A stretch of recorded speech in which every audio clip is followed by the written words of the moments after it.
शौकत तरीन साहब की जो पोजीशन है वो कहीं नहीं जा रहे, he is here to stay. हमने फैसला किया है कि उनको सेनेट का रुकन बनाया जाएगा और वो वजीर बनेंगे। आइन के मुताबिक 6 माह तक वो बगैर किसी ऐवान का रुकन बने वजीर रह सकते थे। वो उनकी मुद्दत 15 अक्टूबर को खत्म होगी। 13 अक्टूबर को जो हम कानून लेके आए हैं जिसके तहत अगर कोई सेनेटर 60 दिन की मुद्दत तक हल्फ नहीं उठाता तो उसकी नशिस्त खाली तस्वर की जाएगी। उसमें जो इसहाक डार साहब का मुद्दत है वो 13 अक्टूबर को मुकम्मल हो जाएगी। उसके बाद हम दरख्वास्त करेंगे सेनेट के चेयरमैन से कि उनकी नशिस्त को खाली करार देके उसके ऊपर जो है वो इलेक्शन करवाया जाए और वहां पे शौकत तरीन साहब जो हैं वो लाहौर से इलेक्शन लड़ेंगे और इंशाअल्लाह ताला भारी अक्सरियत से वो सेनेट के मेंबर मुंतखब होंगे। इन द मीन टाइम वो बहैसियत एडवाइजर अपनी जिम्मेदारियां जारी रखेंगे। गोया के ये तसलसल जारी रहेगा, वजीर खजाना की हैसियत तक वो काम करेंगे। 15 अक्टूबर को 16 अक्टूबर से वो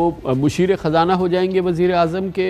इस दौरान वो सेनेट का इलेक्शन लड़ेंगे इसहाक डार की खाली नशिस्त पे लाहौर से और उसके बाद वो मुंतखब होंगे और फिर दोबारा वो वजीर खजाना का हल्फ उठाएंगे। इंशाअल्लाह ताला यही पोजीशन होगी। 21 दिन चाहिए होते हैं, तो हमें उम्मीद है कि 13 तारीख के बाद 21 दिन के अंदर हम शौकत तरीन साहब को दोबारा सेनेटर मुंतखब करवा लेंगे और शायद एक आध हफ्ते से ज्यादा उनको एडवाइजर नहीं रहना पड़ेगा। कानूनी तरीका है, उसके ऐन मुताबिक जो है वो हम चल रहे हैं, हमें कोई जल्दी नहीं है।